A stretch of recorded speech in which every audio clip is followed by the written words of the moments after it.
Bonjour, bienvenue au Hibou. Alors j'ai le plaisir aujourd'hui de vous présenter Philippe Bourguignon. Bonjour Philippe. Bonjour, merci de me recevoir. Alors je vous en prie, je vous reçois pour une très bonne cause, le vin, et le vin traité à mots choisis par vos soins dans un ouvrage qui vient de paraître. Alors, comment avez-vous construit ce livre? Vous, le passionné, vous, le sommelier depuis 45 ans, qui avait été à la tête de la Maison Laurent, sommelier, directeur général, et qui avait connu le monde entier par ailleurs. Construire ce livre, oui, en prenant des mots, avec beaucoup de liberté, et puis sans savoir où ça me mènerait, sans savoir si j'oublierais le C, le W, le Z. Bon, finalement, on a réussi à utiliser toutes les lettres, mais il n'y avait pas de plan. C'est une grande liberté pour quelqu'un qui ne sait pas écrire. Il n'y a pas d'introduction à faire, il n'y a pas de conclusion à faire, thèse, antithèse. Bon, c'est un format assez simple. Alors, enfin, vous ne savez pas écrire, je ne dirais pas ça. D'ailleurs, je trouve qu'à l'issue de ce livre, je me rends compte qu'un sommelier, je ne sais pas si c'est un nez ou une mémoire, nous allons en discuter, mais en tous les cas, ce sont des mots, c'est un langage, parce qu'un sommelier, c'est quelqu'un qui emmène par la main quelqu'un vers un pays qu'il connaît bien. C'est sûr, le sommelier, c'est son devoir. C'est un passeur. C'est quelqu'un qui prend par la main le client en lui disant voilà, vous avez certainement un chef-d'œuvre dans la bouteille que vous avez choisi et que vous allez boire, et on peut passer à côté. Alors il faut le prendre par la main, mais la vie est ainsi faite. Il faut prendre la main si on a quelques connaissances au cinéma, au théâtre, je veux dire, avec des tableaux expliqués et élevé, on élève, enfin. Mais ce qui est compliqué en matière de vin, comme d'ailleurs pour la cuisine, on est dans des gestes. Enfin, c'est compliqué à dire, mais c'est alimentaire. Si on mange pas, on meurt. Si on boit pas, on meurt. Donc, on peut rester uniquement à ce stade-là. Sur le besoin. Sur le besoin. Mais on peut grandir, on peut s'élever, parce que la même chose, on peut la faire avec du plaisir. Et du désir. Et de l'intelligence, oui. Et du désir. Et ça coûte pas plus cher que de manger avec plaisir et que de boire avec plaisir. Donc, notre rôle, il est là. C'est de prendre les gens en leur disant, faites attention, voilà, il y a quelqu'un... Parce que ce que l'on aime derrière le vin, c'est pas le vin, ce sont les gens qui le font. Et pourquoi ils sont des artistes? Pourquoi ils font certains des chefs-d'œuvre? C'est ce qui nous fascine chez eux, c'est un vigneron tous les jours de l'année. Il va prendre une décision différente de son voisin, tous les jours, tout en étant légal. Mais tous les jours, il va décider de vendanger plus tôt, plus tard, de couper plus tôt, plus tard, d'élever dans le bois, pas dans le bois. Enfin, il y a mille façons de faire. Mais à la fin, il y en a un qui sera plus grand que son voisin. Et on voudra tous maintenant. Le problème aussi, c'est ça. Ce sont la connaissance. Tout le monde y a accès et tout le monde veut aller chez le même.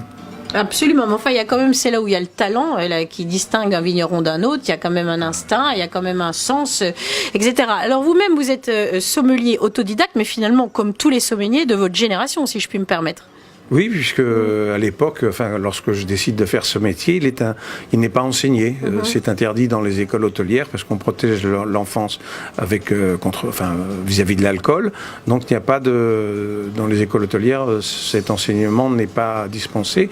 Donc on apprend sur le tas. Donc on dit je veux être sommelier, et puis on va voir un sommelier qui vous dit si tu veux, tu commences chez moi. C'est comme ça que ça a démarré. Absolument. Et à ce moment-là, c'est montrer un peu d'où vient ce métier. À ce moment-là, on vient pas tout de suite en salle. On passe par la cave parce qu'on reçoit le vin en tonneau, en fût. On roule les barriques, on met en bouteille. Et puis quand on est un bon caviste, on vous dit tu peux monter en salle. Voilà. En fait, vous êtes tellement monté en salle et d'ailleurs dans les concours, puisque à 27 ans, vous deveniez le meilleur sommelier de France. Oui, je passe ce concours parce qu'il n'y a pas d'autre façon de se faire distinguer. Le diplôme n'existe pas, donc ce concours existe, je le passe. Bon, oui, je le réussis, ça aide. Puis en s'appelant Bourguignon, c'était mieux que Dupont. Ou le Normand. Ou le Normand. Donc ça aide. Et puis bon, après, mais enfin la chance de ce métier, c'est ce que je vous disais, c'est le vin et toutes ces personnes, les hommes et les femmes. Ah bah les femmes, bien sûr. Et puis c'est effectivement aussi beaucoup la psychologie du client finalement, parce que quand on va dans un grand restaurant, ça n'est pas par hasard. Bah oui, parce que aucun repas se ressemble. Dire, il y a des repas de famille, il y a des repas à 2, des repas à 4, des repas d'affaires. Enfin, nous, on a beaucoup vécu avec les repas d'affaires. Et je dis comme ça, quand vous vendez des Airbus ou des canons, si vous avez vendu les canons, les vins seront bons. Si vous ne vendez pas, les vins seront... Et puis, bon, il y a des repas de séduction, des repas de rupture. Donc le sommelier doit sentir ça. Il y a des moments, il doit être là. Puis il y a des moments où il doit s'en aller, il doit être très loin derrière. Il y a des moments où il faut que ça aille très vite, parce qu'il ne faut pas que le repas dure longtemps. Puis il y a des moments quand ça roucoule. Je veux dire, on n'a pas besoin de nous, ça peut durer des heures et tout se passe bien. Alors Laurent, très grande maison, a vu défiler un certain nombre de clients. Alors ils font l'objet de petits chapitres, comme celui qui concerne le couple Gala et Dali. Ah bah oui, Dali, on a eu beaucoup de chance de connaître Dali lorsqu'il était à Paris, à ce moment-là, il logeait au Meurice avec Gala, mais toute la semaine, il dînait au restaurant tous les deux. Et bon, très tôt. Je me souviens chez le doyen ou chez Laurent, en gros, il venait à 19h quand il n'y a pas de clients encore, il dînait, et à 20h, quand le premier client arrivait, il donnait un coup de canne, ça veut dire on s'en va. Et d'ailleurs, il s'en allait sans payer, parce qu'à cette époque-là, ça pouvait se faire. On envoyait la note au Meurice, c'était payé en fin de mois. Enfin, ce sont des choses qui commencent à disparaître, mais les gens pouvaient vivre ainsi, oui. Mais ils ne buvaient pas de vin. Monsieur Dali buvait pas de vin, enfin maître, on disait maître. Maître Dali. Oui. Et donc Gala avait comme une espèce de phobie. Ah, Gala était, oui, elle avait la... Phobie de l'empoisonnement. Oui, et donc Salvatore Dali était obligé de goûter pratiquement tous les plats qu'elle avait, elle, commandés. Il les goûtait avant de façon, s'il devait mourir, il mourrait à deux, quoi. Empoisonné à deux. Oui, c'était beau, l'amour est... Là, voilà. Mais il buvait pas, alors... Bon, je raconte comme ça, quand il m'appelait, il me disait « Ah, sommelier, hier on a bu de l'eau minérale, puisqu'il buvait de l'eau minérale, on a bu Volvic, l'eau érotique, alors on va changer aujourd'hui. » Et il disait « Alors aujourd'hui on va boire Consexéville. » Alors moi je sais Quel pas publicitaire. Mais oui, les eaux minérales auraient dû le retenir, parce que c'était... Bon, enfin, c'est fascinant. Alors vous avez connu effectivement de grands patrons, Antoine Riboud, Lagardère, vous avez connu bien sûr Jimmy Goldschmidt, qui a été le propriétaire de Laurent de longues années, le patron. Quel homme, n'est-ce pas? Ah bah fascinant. Il a acheté ce restaurant. Il a acheté ce restaurant en 73. Il marie sa fille Isabelle. Et il doit savoir que c'est à vendre. Il avait privatisé l'endroit.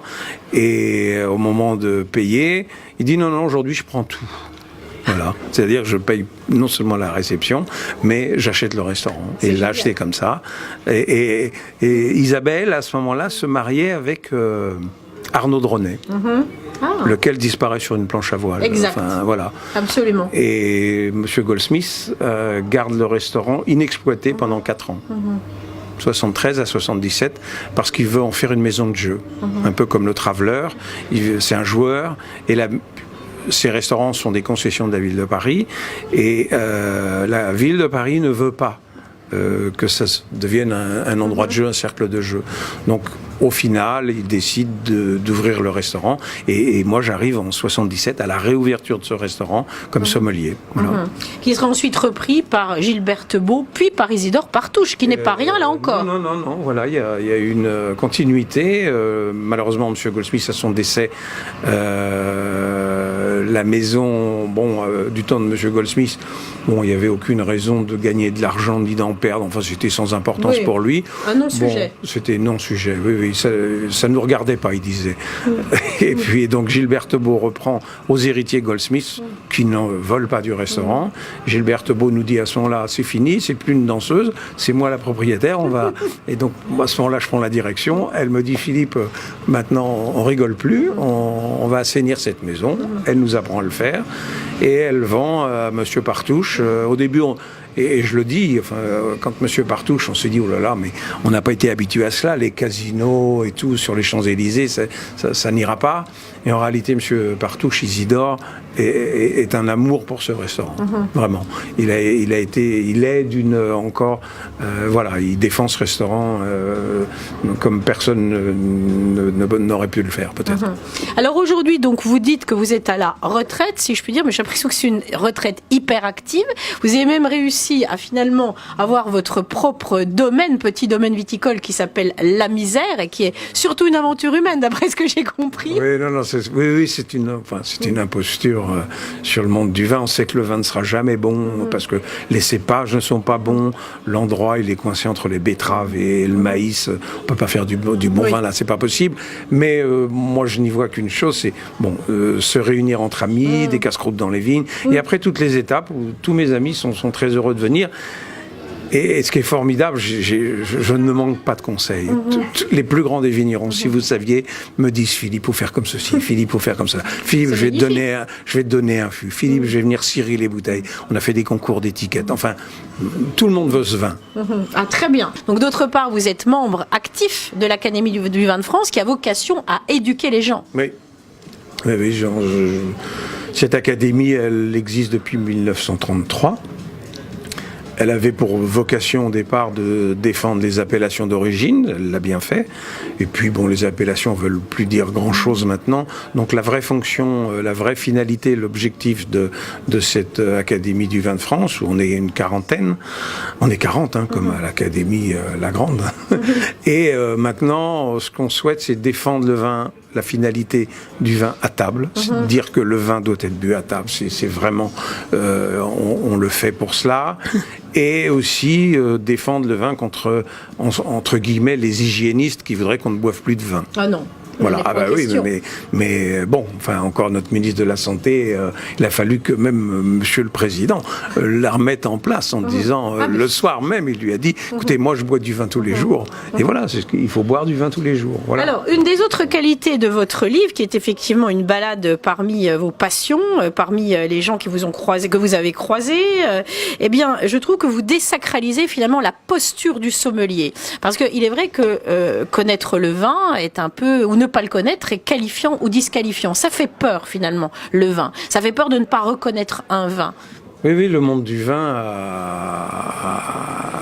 a fait en sorte qu'on le rende mystérieux, élitiste. C'est pas donné à tout le monde, c'est pas. En réalité, c'est faux tout cela. C'est à la disposition de tout le monde. On a tous envie de se faire plaisir dans la vie. Donc il faut pas écarter, éloigner. Il faut pas faire peur. Et je trouve que le langage du vin, du monde du vin, éloigne plutôt que rapproche et attire les gens. C'est pas parce que vous ne reconnaissez pas un vin à l'aveugle, ça veut rien dire. On fait peur aux gens en disant alors qu'est-ce qu'on va manger avec tel vin. Oui, tout à fait. Alors précisément, Monsieur Bourguignon, je reviens sur la première entrée de cet abécédaire, qui est le mot accord. Alors là, je vous pose la question. Il y a 20 ans, vous écriviez accord parfait, et 20 ans plus tard, vous dites que ça n'a aucun sens. Non, j'ai même dit accord vaste foutaise.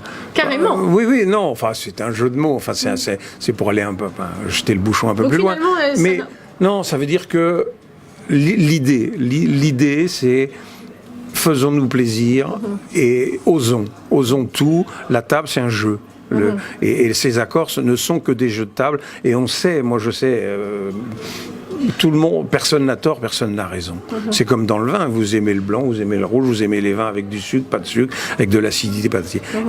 Personne n'a raison, personne n'a tort. C'est ça qui est intéressant. Donc il faut oser dire, et c'est pour ça, le monde du vin a tendance à éloigner parce que les gens n'osent pas dire. Il faut oser dire, moi j'aime ça.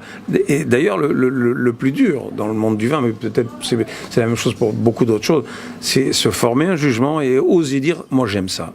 Voilà, c'est ça le plus difficile. Donc finalement on se construit, c'est une construction de la vie, quoi. C'est de se dire, moi j'aime ce tableau, voilà, pourquoi ? Personne n'a tort, personne n'a raison. Enfin, parce que c'est lui, parce que c'est moi, peut-être. Oui, puis elle me plaît, voilà. Mais pourquoi ? J'aime les brunes, ou pas, ou les blonds. C'est compliqué, c'est simple. Bon, absolument. Alors, vous me permettez un enchaînement facile. Les femmes, puisque vous parlez des brunes et des blondes, un chapitre, les femmes sommeliers. Alors ça, c'est pareil, puisque on vient de consacrer une femme sommelier, meilleure sommelier du monde, que vous venez de rencontrer. Quel est comment, est-ce qu'il y a une qualité particulière chez une femme pour le vin, ou est-ce que c'est effectivement, ça n'a pas de rapport avec le sexe, mais peut-être avec une culture environnante? Bon, déjà, mais comme pour beaucoup de métiers, il n'y avait pas de femmes dans ce métier. Et même au-delà de pas de femmes, certains revendiquaient qu'il n'en fallait pas. Oui. Enfin, le vignoble était plein de comme ça. Oui, il fallait pas descendre dans les caves à certains moments. Enfin bon, bref. Et sont arrivées quelques femmes qui ont été pionnières. Et il fallait qu'elles soient costauds, les filles. Parce que rentrer dans ce monde de bonhommes macho, et on s'est aperçu, et on s'aperçoit que les filles, elles sont beaucoup plus sensibles, beaucoup plus fines, peut-être parce qu'elles sont moins agressées que les hommes sur la nourriture, sur le tabac, enfin j'en sais rien, quoi que vous fumez plus que nous maintenant. Mais tout plus que vous maintenant. Oui, d'accord. Bon, mais d'accord. Et alors c'est pour ça, Pascaline a gagné, elle est meilleure sommelier de France, et c'est très bien. Voilà. Non, c'est un milieu comme beaucoup, mais enfin c'est un milieu qui s'est ouvert. Et dans le vignoble, il y a plein de filles, de femmes qui font de grands vins, qui ont succédé souvent aux parents. Et ça se passe bien. Très Alors bien. finalement, moi j'ai l'impression à l'issue de cette première interview, et qui se poursuivra donc à l'hôtel M de Megève le 25 au soir à 18h30, que finalement un sommelier, c'est pas tant un nez, c'est pas tant une mémoire, mais pour moi c'est surtout un cœur. Un cœur, oui. Oui, parce qu'on a de l'affection pour tous ces gens du vin. Ce sont des amis. En tout cas, on espère les avoir comme amis. Et c'est un métier de cœur, vraisemblablement. Merci beaucoup, Monsieur Bourguignon. À très bientôt. Merci.